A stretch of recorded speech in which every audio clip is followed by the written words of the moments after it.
In the last few years, I made several predictions videos and I predicted things like the death of Queen Elizabeth or the upcoming Trump's presidency or the assassination attempt against him or, for example, the worldwide cyber attacks which happened in 2024. So guess what? I have some new predictions for 2025, so let's talk about it.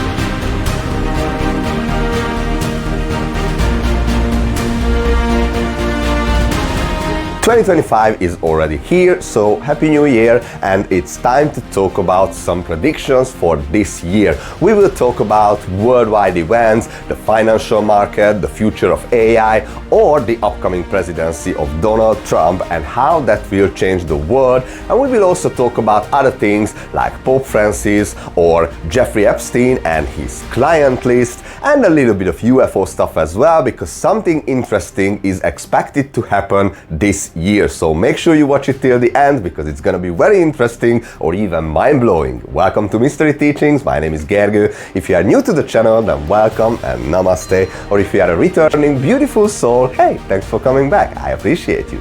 You might ask the question, how can I predict anything? Well, I was talking about this in previous predictions videos, so I'm not going into details right now. But in short, I wouldn't label myself as a conspiracy theorist guy. Others do that sometimes, but I'm the guy who's always seeking the truth. I want to know the truth, whether I like it or not, because simply truth is the best. So we can say, like this meme describes it perfectly, that the conspiracy theorist is someone who is 6 months ahead of the mainstream media. I hope that gives you an answer for the question. So before we jump into today's predictions and the predictions for 2025, let me give you a little bit of reminder what I predicted in the previous years. This one was on my Telegram channel, which is not active anymore, but it was back in 2021. 9th of September, which was 1 year earlier than when the Queen's death was actually announced, and that's when I said that, just for the record, this is today's date, and I mentioned Operation London Bridge, the Queen's death, and I believed it will happen in that year, but I was a bit early. It's probably not a question who will be the next president of the United States. My answer is obviously Donald Trump. So let's start with Trump, and I call this one the fake death of Donald Trump. I heard this and I've seen some articles and videos here and there already mentioning that maybe Trump will die in 2024, but it will be fake and then he will be back. And I heard about two options. One is an assassination attempt, someone will shoot him or something like that. So the first thing I want to mention for 2025 is the continuation of the Great Awakening, which is not a surprise really, because the Great Awakening is happening on a large scale since pretty much 2020, when you know what happened. But since then it didn't stop, and in this year 2025 it will continue to grow and will be bigger than ever before, because a lot of people realize that there's more and more truth to discover, and they get out of the illusion, get out of the matrix, which is an amazing thing in my opinion. So I really expect this to continue in 2025 and even hit the mainstream media. So the Great Awakening will only grow bigger and faster, that's for sure.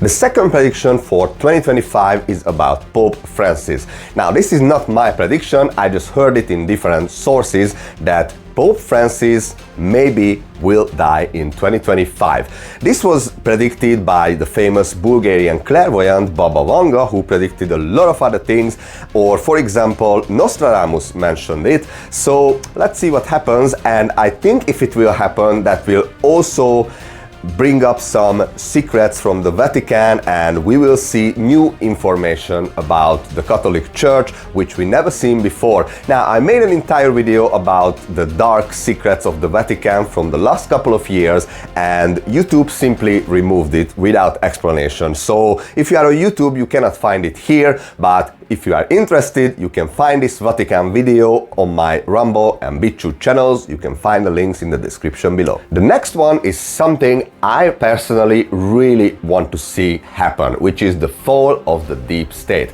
And I know there are a lot of different opinions about who's part of the deep state and who's not. For example, Donald Trump is a big question mark for a lot of people, but in my opinion, he's not part of them simply because they tried to kill him so many times, and I think he's obviously against them. And first of all, he's gonna be a president of the United States again, so that will definitely affect this whole story, and I think the bad guys will lose their power forever.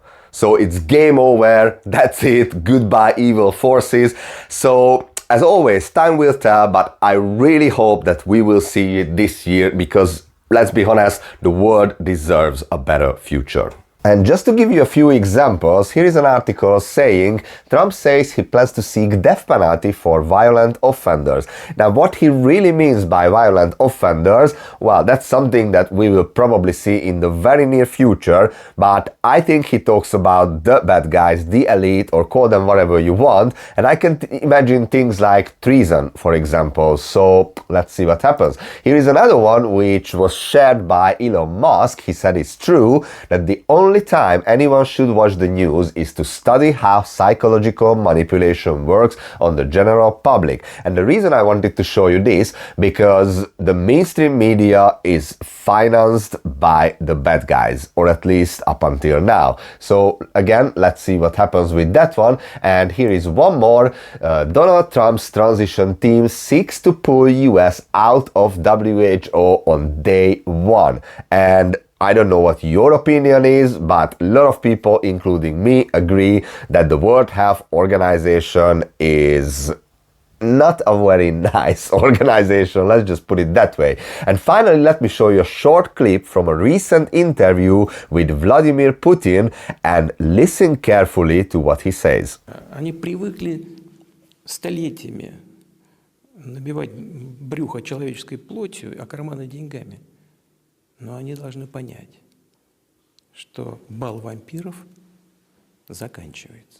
Now, the next thing I want to talk about is numerology, and I don't know how much you are familiar with numerology, which is the art of the numbers. The reason I want to mention it, because 2025 will be very interesting when it comes to numbers. For those of you who don't know, basically in numerology we have different universal year numbers. We have numbers from 1 to 9, and we talk about 9-year cycles. Now, how do we calculate this universal year number? It's very simple. We take the number of the year, which is in this case 2025, and we add the digits together. So 2 plus 2 plus 5 is 9. So this year is going to be a universal year 9, which means this is the end of a 9-year cycle, which also means the year of completion and finishing tasks and similar things. Now, why is this interesting? I want to talk about Donald Trump a little bit again, because as I said, he's going to be a president this year, but the first year when he became president for the first time was 2017.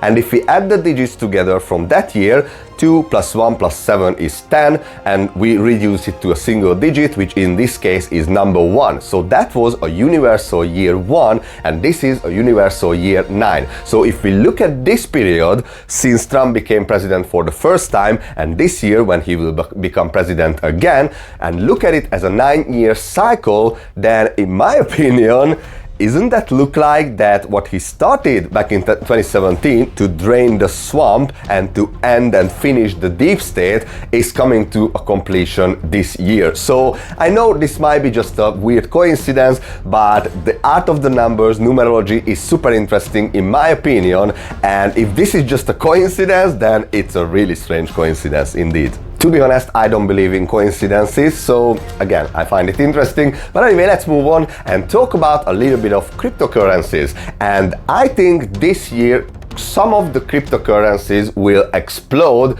and will become very, very valuable. Now, I'm not an expert in this field and I honestly don't know too much about cryptocurrencies, but if you look at the trends of the last couple of years, how the regulations changed in the market and some other things, then I think it's not difficult to figure out that next year we can expect some boom in the crypto market. So as I said, I'm not an expert and this is not a financial advice in any way, shape or form, but I think it's a good idea to have some cryptos like XRP, for example, for this year 2025.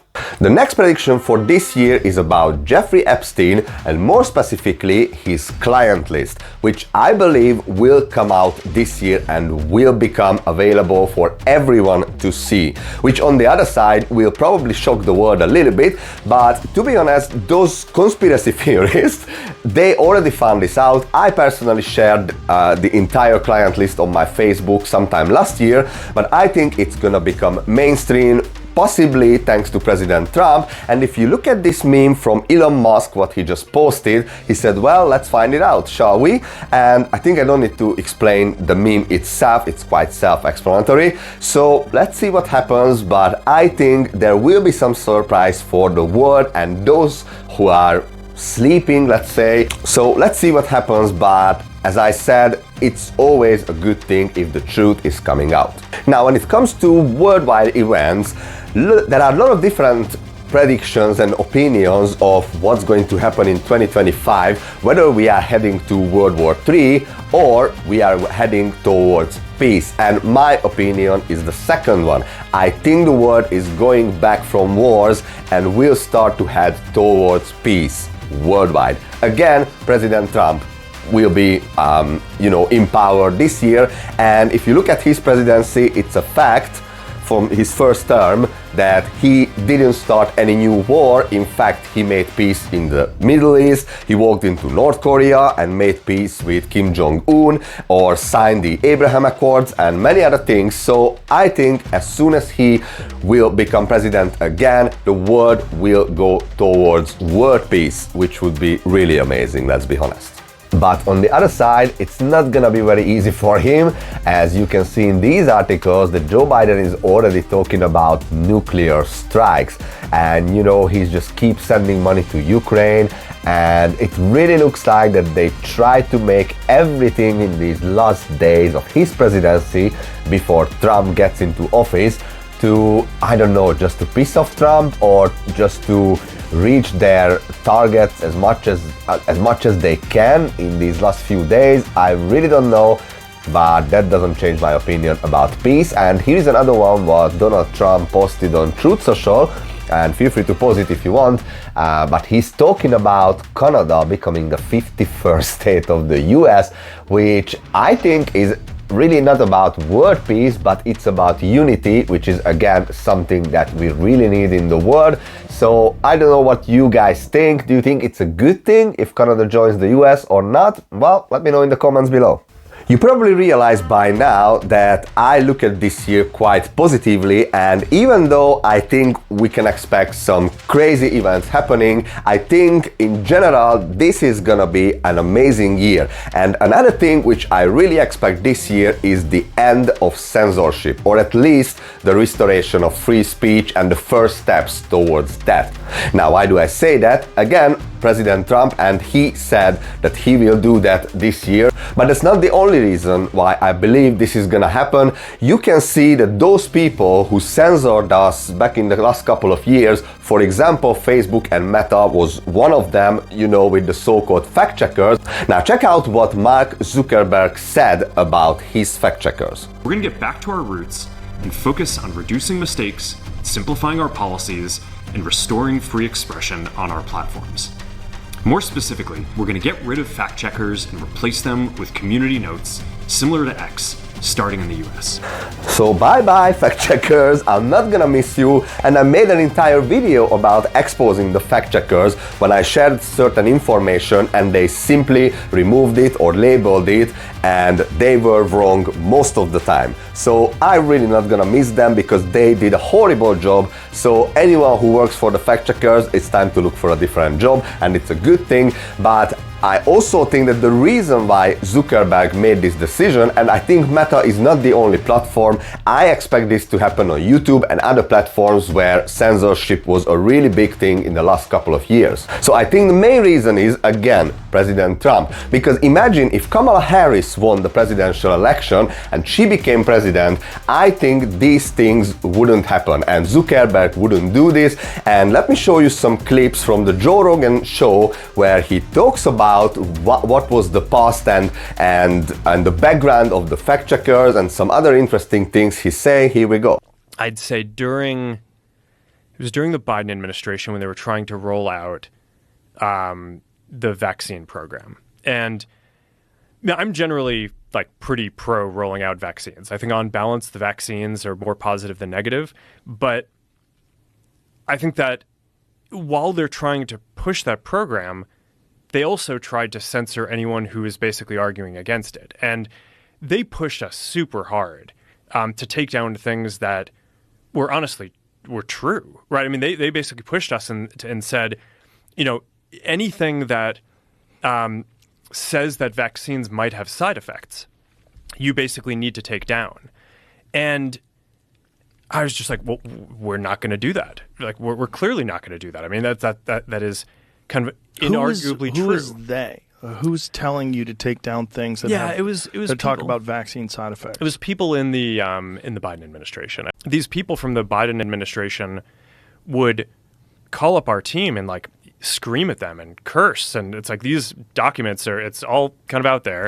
Did you record any of those phone calls? I don't think we but I think I want to listen. I mean, there are emails. the emails are published. It's all kind of out there, and they're like, and basically it just got to this point where we were like, no, we're not gonna take down things that are true. That's ridiculous. And we just said no, we're not gonna take down humor and satire. We're not gonna take down things that are true.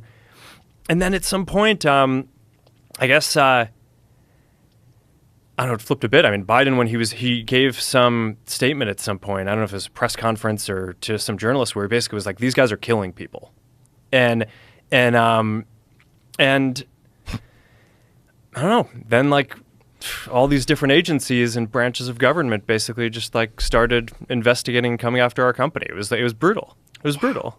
We put in place the system and it just sort of veered from there. I think to some degree, it's because some of the people whose job is to do fact checking, a lot of their industry is focused on political fact checking. So they just kind of veered in that direction. And we kept on trying to basically get it to be what we had originally intended, which is just, you know, it's not, the point isn't to like judge people's opinions. It's to provide in this layer to kind of help fact check some of the stuff that seems the most extreme, but it just, you know, it was just never accepted by people broadly. I think people just felt like the fact checkers were too biased. Mm-hmm.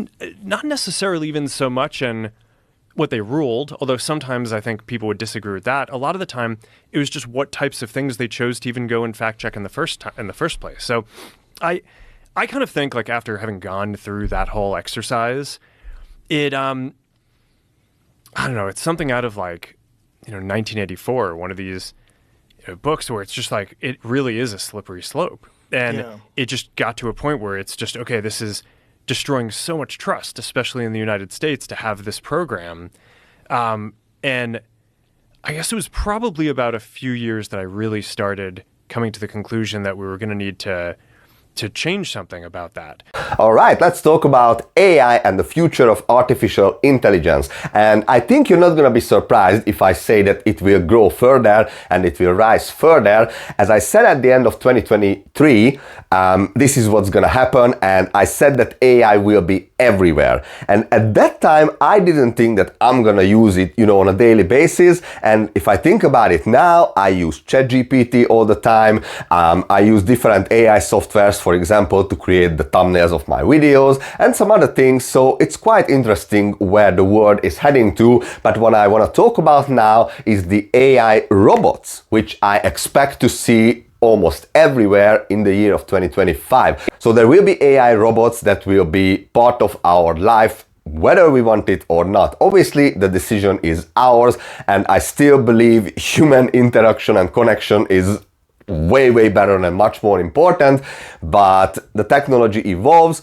so we can expect AI robots in this year. Okay, and I wanted to leave the best for last, which is the UFO invasion or fake UFO invasion, which I think is going to happen in 2025. Now, I have multiple reasons to say that. The first one is Q, or QAnon, as you probably heard about it, which in my opinion is not a crazy conspiracy theory or psyop. In my opinion, it's very true. And I don't go into details right now, but if you want, I can make a video about Q and give you a lot of evidence why everything Q says is true, and it's a part of a big military movement worldwide. But anyway, Q said sky event. This was a very interesting one for me, because what else can we think of about an event in the sky if not the UFO invasion? But that's not the only thing. Another thing I want to show you is an interview from 1999, which is really interesting. Look. One gentleman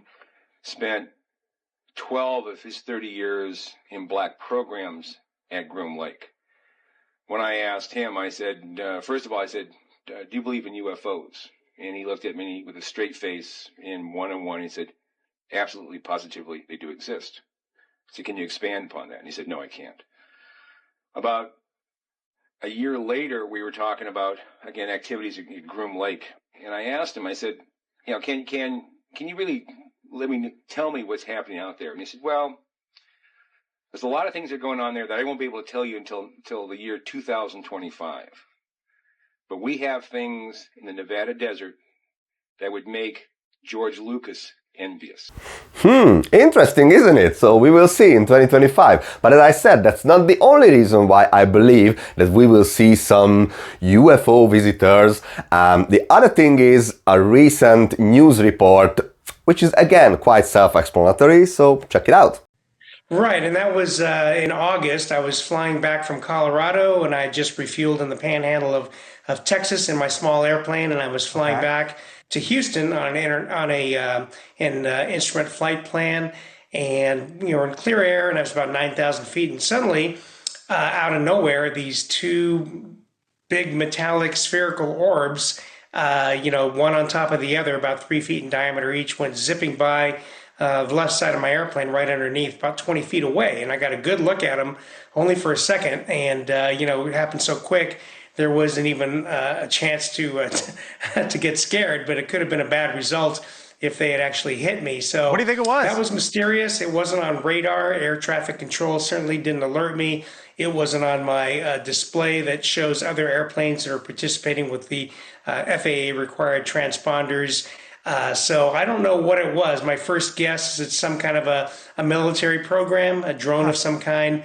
But it's hard to say, right? I think they could be a little more transparent. I think they could tell us what they know. I mean, and like I said, if they really don't know, that's a little more disconcerting, right? I mean, shouldn't they know? I mean, how could we have the best, most advanced military and capabilities, technological capabilities in the world, and if they don't know, that's even more disconcerting. It's quite interesting, isn't it? So, as I said, this year will also be about the Great Awakening, and a lot of people will realize that some things that the media show us is simply illusion. And this is what I believe about this UFO stuff. I don't believe that there will be little green or gray man coming, in UFOs. I think this is our technology, and I don't go into details now. I made an entire video about this fake UFO invasion back in 2023. So if you want, go ahead and check it out. It's quite interesting. But to give you one more clue why I think this is gonna happen, this was in China at New Year's Eve, and these are drones. And the interesting part is just coming now. So why on earth would they show us this? And these are drones. They actually set the new world record with over 10,000 drones. But why do they show us a UFO? In my opinion, as always, they show us and they tell us what's gonna come and what to expect. And let's not forget about the technology called Project Bluebeam, which is 3D holographic technology anywhere, even in the air, as you can see. So I also mentioned this in my fake UFO invasion video, which I just mentioned, so go ahead and check it out if you want. So can we expect everything that I just mentioned to happen in 2025? Well, as always, time will tell, and maybe next year we will review this video and see how much of it became true and became reality. But as I said, even though this is gonna be a crazy year, I really expect it to be an amazing year for everyone. So I hope you like it. Make sure you hit the subscribe button and get notified whenever I upload a new video. I'll see you next time. Stay blessed.